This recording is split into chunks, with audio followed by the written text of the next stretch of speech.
What if one RV could change from bunkhouse to couples camper to walk-in closet to dog kennel to office to just about anything you can imagine, and it could do it all without modifications on the same trip? Check this thing out.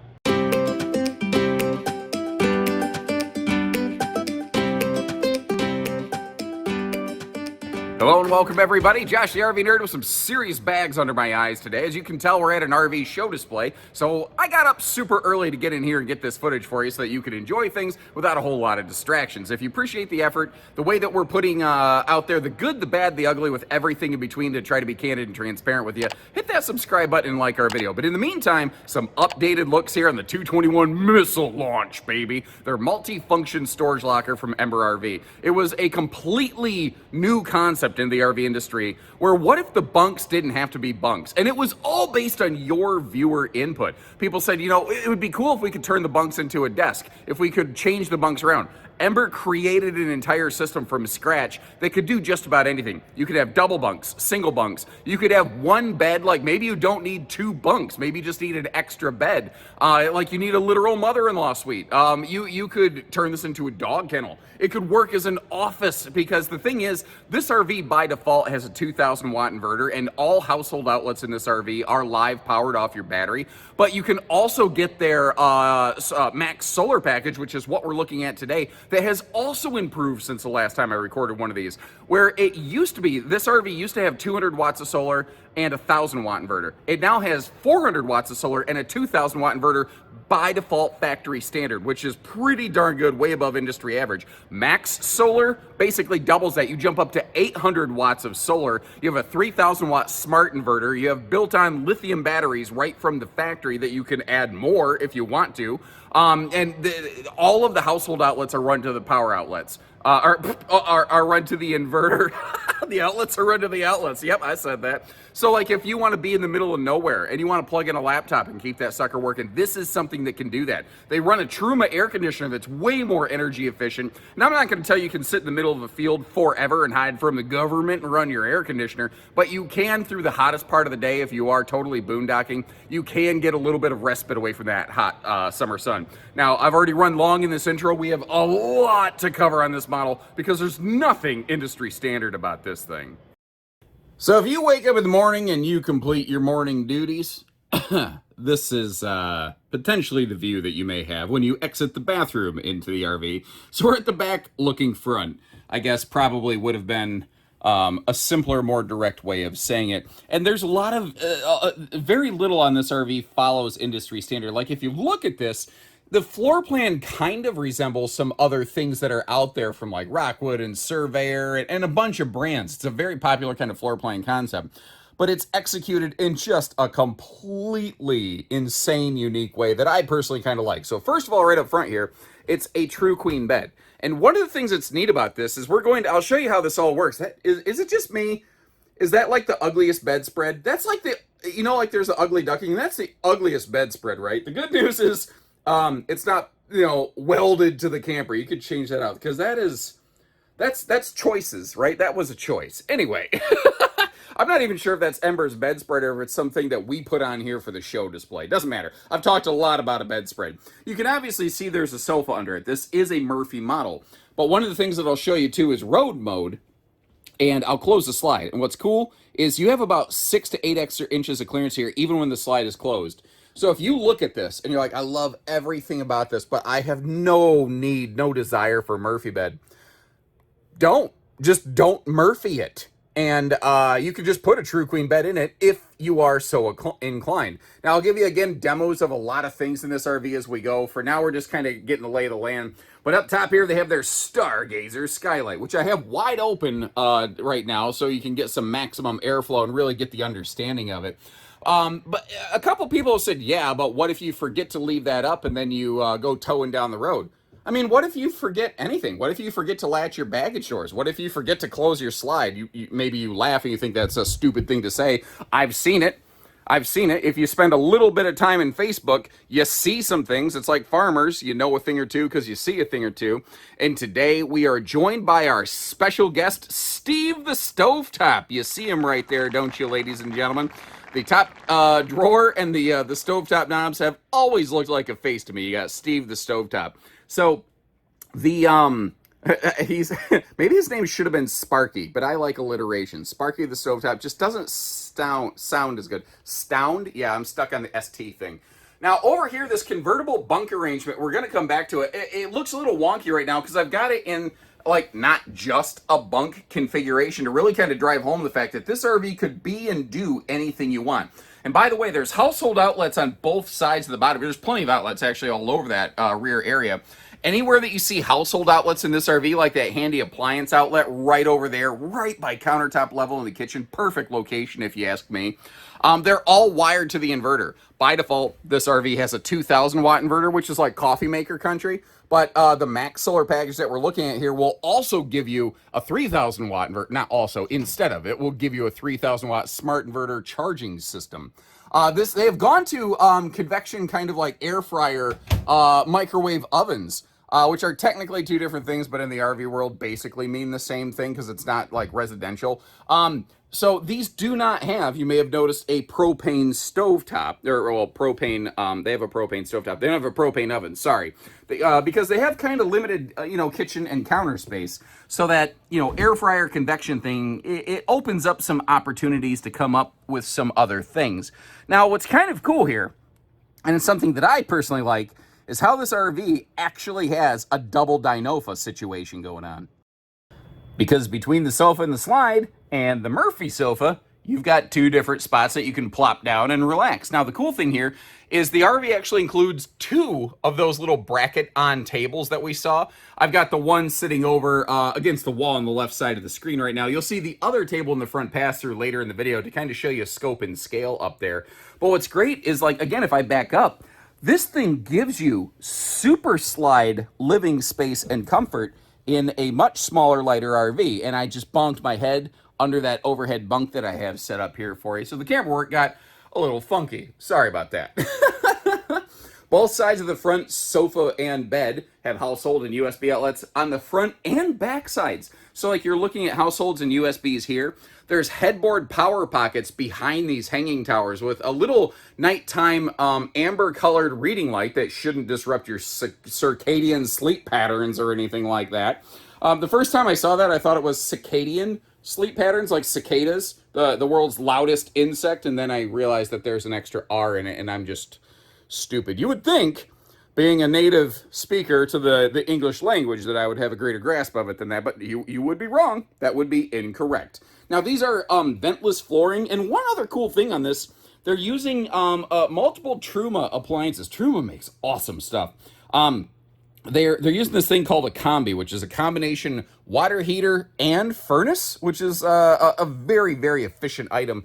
And they updated this their second year in production. Overland's always, by default now, run with the Truma Aventa air conditioner, which is one of the most energy efficient things. The crazy thing is, a lot of people call it, like, oh, they use that 12-volt air conditioner. It's not actually 12-volt. It's just such an efficient unit that it basically draws power kind of like a 12-volt air conditioner. Not exactly. I'm not trying to oversell it and under-deliver it here. But what I would love at this point, because when I first started covering Ember RVs on video, there was very little actual owner insight and feedback that was available. I would love some actual owners to chime in with, like, what's been your experience with that air conditioner and whatnot. Now, the TV's sitting, I've got it propped on kind of an angle right now, but we're going to see in a little bit here that if you want to swing that out and make it face straight onto the front sofa, or if you want to sort of, kick your feet up and do a little lounge act over here, you've got all kinds of good space to do that.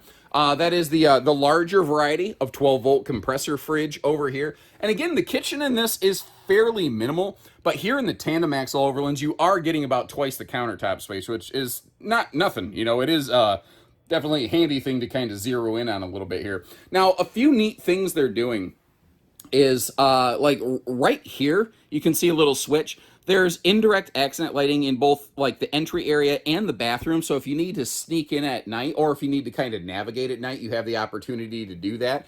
You also have dimmable switches for things like your awning lights as well as your interior cabin lights. Now my camera's about to flicker and get funny when I do this, because that's just what this camera does. So our ceiling light dimmer is up here. Your awning light dimmer's down there. So you can reach in around the door at night and basically dim the lights down if they're getting to be a little bit bright on you, which tends to happen after a couple cold Coors Lights or something like that. Now, one of the other cool things I really like here is this air conditioner, the remote control for it basically is the thermostat. So wherever you're sitting in the RV, it will cool to like that zone. The other neat thing with that is if you just leave it on the wall, it'll just work like a normal wall thermostat. But back here, the MSL, the missile, or as Ember calls it, the multifunction storage locker. Locker I thought was an interesting phrase, but okay. Now, if you notice, you've got E-track on the walls, or as Ember likes to call it, Ember track. But either way, all of those individual little slots that you're looking at, those are all different points where you could mount this stuff. And you don't have to use any of it. If you want to completely make this area bland, wide open, nothing in it whatsoever, you can do that here. It's what this thing looks like is totally up to you. Now, the secret in the sauce is it's actually 4 planks that sort of hook together like Voltron, Defender of the Galaxy. And if you want to put it in double bunk configuration, you can. What's kind of crazy is they have the same best bunk ratings as anyone else in the industry. In double bunk format, they're 600-pound rated. In single bunk format, they're 300-pound rated. But giving you just a quick look here, once again, you want to make them double bunks, you can. You want to make them singles, you can. People have hung hammocks in these things. You can obviously use it as an office. The only limits are just literally what you can imagine and what you can shove into the thing, because beyond that, it can do just about anything else you would like. Now, the drawers in this are all soft close, which I think is kind of a nice little touch. Residential soft close drawers there. And I would personally prefer a more square sink versus the circular sink, but I haven't seemed to won that fight yet. So I would ask you folks, leave us some feedback. What kind of sink would you like to see in one of these? Do you like the circular sinks? Would you prefer to see a square sink? There is not room for a farm sink unless they completely rearrange the kitchen. But I don't know. I'd love to hear from you, and we can get that feedback over to them. Because it would require they change their countertop, and I know enough about RV production to know that that's a significant thing. So they're going to do it if the juice is worth the squeeze, basically. Let's tell them if the juice is worth the squeeze. Now, an interesting thing on this one. This RV, because of the suspension package, you cannot put a true theater seat in here, nor is this model available with the dinette, which sounds really screwy, because this one's little brother, the 191 single axle, can have a dinette. But basically, what it boils down to is when you go to the quad independent wheel, basically people call these the tandems, but they're quad independent wheels. When you do that, the wheel well is so large and aggressive that it actually eats up all the space where your feet and legs would go on a dinette. So like, when you look over here, you look at this, you're like, what are you talking about? It just looks like a sofa. But if we step outside real quick, this is where it becomes a little more obvious. Now, this, by the way, is a Norco exact slide system. In case you're curious, they got away from the Schwintek system. If you look at this, look at where the wheel wells are. Because these wheels, this suspension package has so much vertical travel, the wheels actually, can retract effectively up into the body cavity of the RV past the floor line. So the floor starts down here. The bottom of the slide is all the way up here so that it has room to clear the suspension as well as maintain structural integrity. So that's kind of the catch-22 in this model. Its suspension is, I think, both its greatest asset and its greatest liability. It solves problems, but it creates different ones, and that's always the case, I think, in the RV industry. Now, little details. I love the fact that the bathroom door locks, and it baffles me that most RV bathroom doors don't lock. It's stupid that I have to point that out as an enhanced feature, I think. Also, up here, you don't have the peekaboo, I smell you, entry door. What you don't realize is the only real wood in this RV is just the facing of the cabinetry, because even these wall panels are Asdel. A lot of people don't realize that.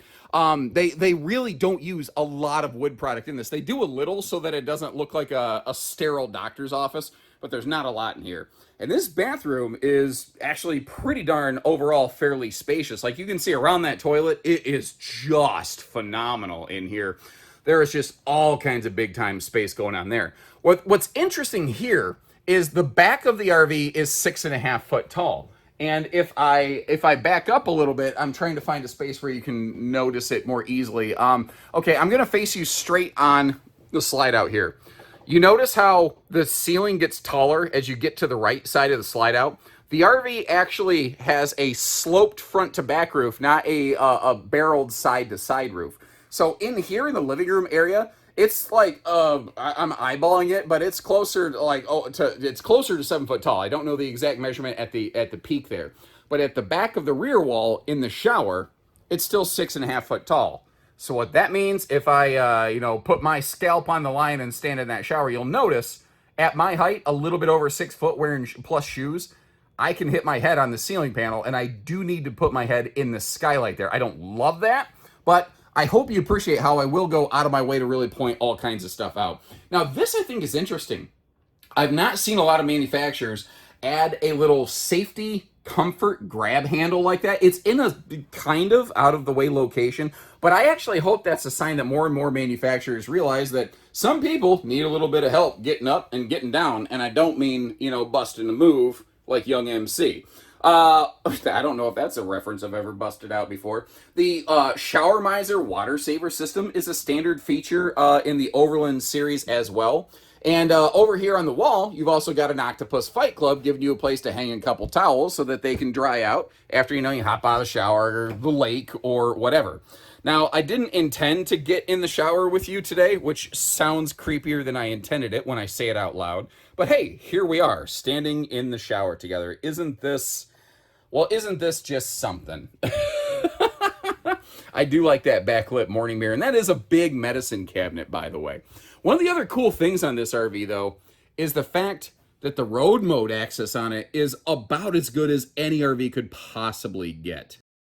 Because one of the major differentiating factors here, like if you look at other builders who make this floor plan, there's a lot that are shorter, lighter, less expensive. Most of them, you cannot deploy the front queen bed, which is often just a camp queen, in transit. This is a true queen that can be deployed and still walked around. So they definitely added more space and as a result, more heft to the RV here. But with that slide closed up, I mean, you can easily navigate through the RV. So you need to stop and, have a little snacktastic action going on. You need to do an overnight kind of sleeping situation. You can definitely get to the bunks over here. Obviously, the bathroom is wide open and readily accessible. Here's the thing, though. Because from that cargo door all the way up to the front sofa is wide open, you can literally load a double seat kayak straight to the belly of this thing and give it what I call RV nerdism number 37, the kayakoscopy. Now, in terms of towing and going, when you see a 7,550 pound GVWR, meaning maximum weight fully laden with cargo, that reads as half-ton towable all day long. And I do think generally speaking, late model tow package half tons are going to find this one well within their capabilities. What you're going to want to watch is the hitch weight on this one. Embers are kind of known for being a little heavy on the hitch. To be fair, though, I'll take something that's a little heavier on the hitch versus too light on the hitch. If something's actually too light on the hitch, it literally becomes dangerous to tow. And once again, I mentioned this before, I'm going to mention it again later. You see that this RV sitting here at this event today is $54,995, and we don't do hidden fees at Bish's RV. That's just plus tax, title, license, however that smoke clears. We don't tack on prep fees, freight fees, all that stuff. But that's this RV at this show. We could have received an incentive from the factory to help us achieve that price tag. I'm not sure. So double check the link in the video description to always see current pricing and availability on in-stock models. Now let's talk construction, because that's a major difference factor on these Embers. Basically, the entire body of this thing is laminated. It's an all-laminated aluminum frame composite body. They don't use Luan. They don't use wood paneling. Your front wall, even your roof, your roof is basically just another example of the sidewall, except instead of 1.5 inches thick, the roof is 3 inches thick, but it's Asdel inside and out with a block foam core. Now, what's really interesting on this is your floor structure. So if you're familiar with Airstream's construction, Ember's literally using the exact same floor method. It's got this insane ultra dense composite core, except for the fact that Ember's using a version of it that's twice as thick. So they have a floor that is twice as thick as an Airstream on these. And all this, it's called the exoskeleton. All the metal that you see outside, this is all a powder coated aluminum. So it's something that The idea behind this RV is like, let's say, God forbid, you do experience any sort of leak or something like that.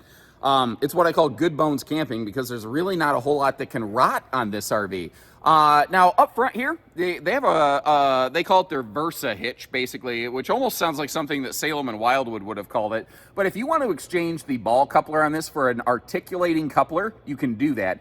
And you might notice they do a different kind of tongue jack arrangement. It's basically a power leveling leg as the tongue jack. So you have a totally different variety of power tongue jack. And the reason they do that is when you fully retract that, it hugs up closer to the chassis, so you don't got to worry about it, getting in the way of things. Now, we're going to get into the suspension as well, but as long as we're talking about the structure, they literally had to come up with a newer, heavier duty chassis to be able to handle that off-road suspension package that they have in these. So they do not use at all an industry standard chassis here. It's a totally different animal.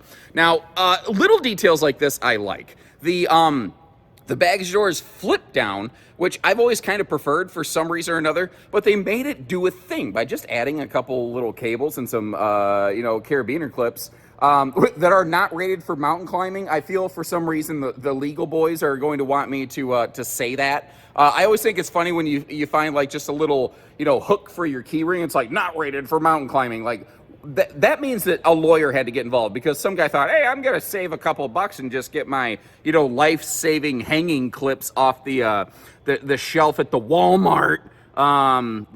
Anyway, you get the idea.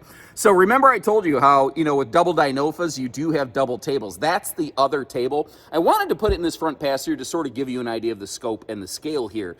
Now, if I teleport you over to the other side, you can see that over there you do have that privatized enclosed docking center.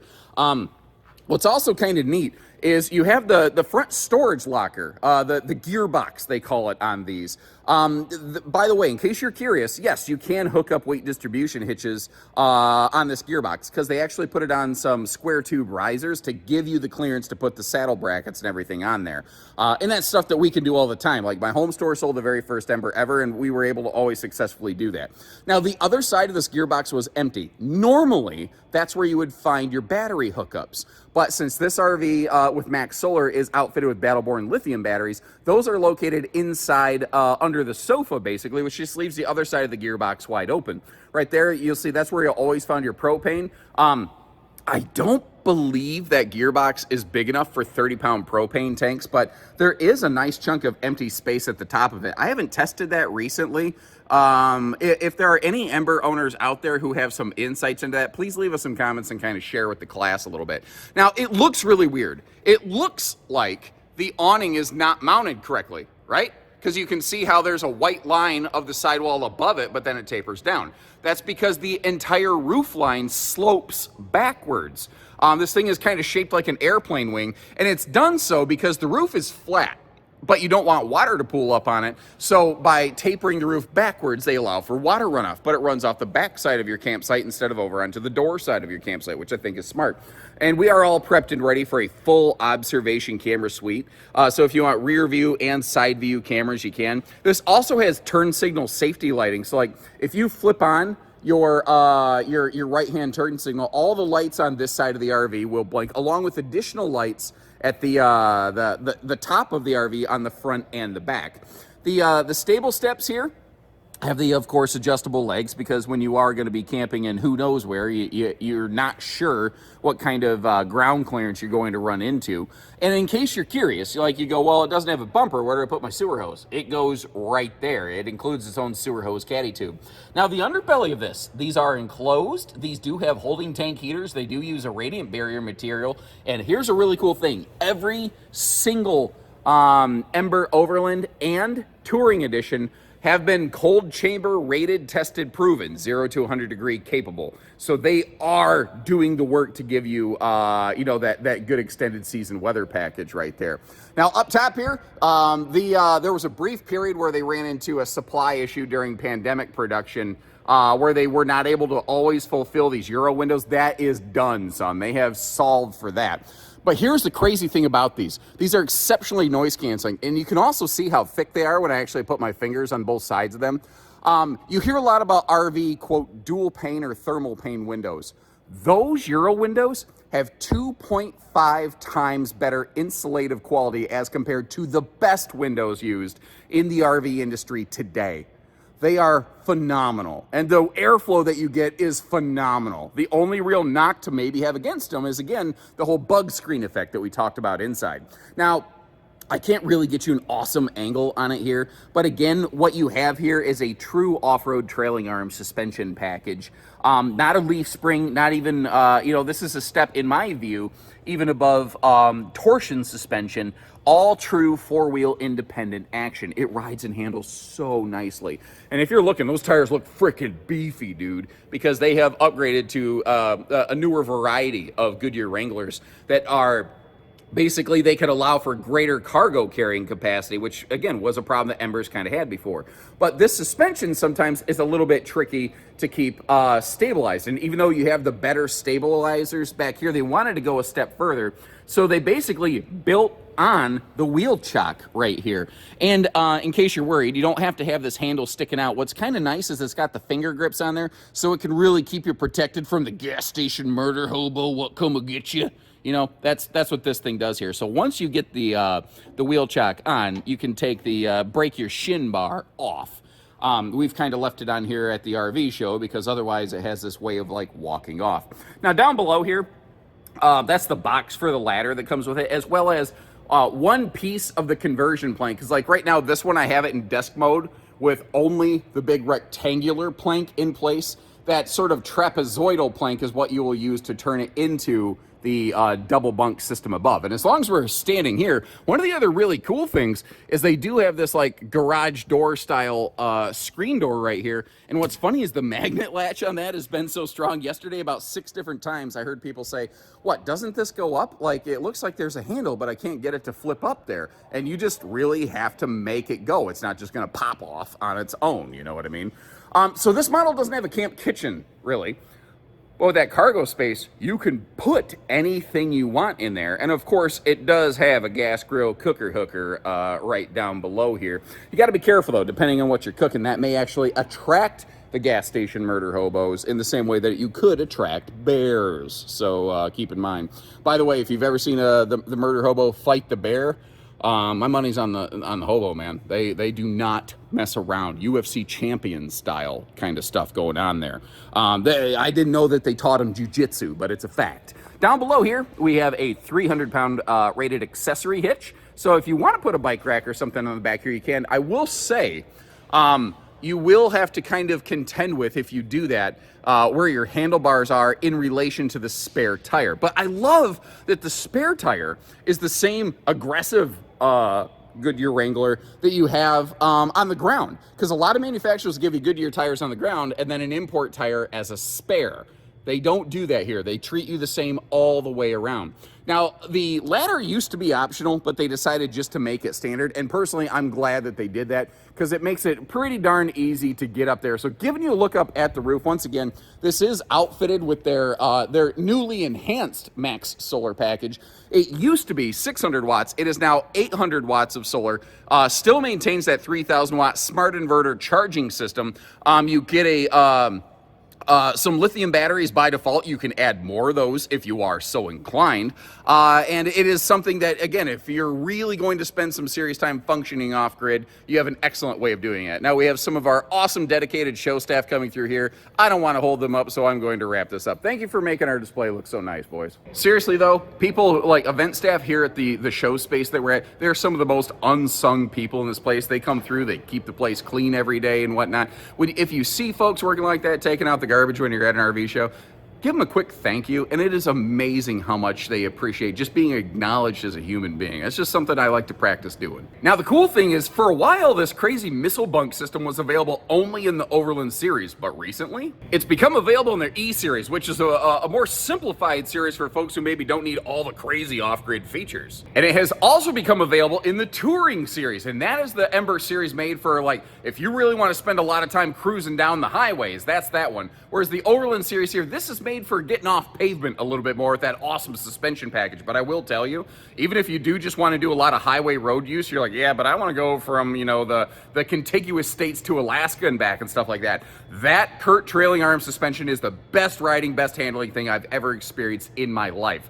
So, you know, whether you're looking for basic, on the go, or off the grid, there's an Ember for you now, which is kind of cool. And I want to mention that the pricing signs that you've seen in this video were for this show event. I can't guarantee that you'll see the exact same thing on our website. So I'm going to leave you links in the video description to check our website, as well as, you know what, I'll dig up some links for the other Ember missile bunk kind of units out there in case you want to check those out. So that at any time, if you watch this video 2 years later, you can always find current pricing and availability so you know what it actually runs and not what it happened to run here today. So when you're ready, we're ready. Let me know what you think of her. Take care, stay safe, have fun, and happy camping, everyone.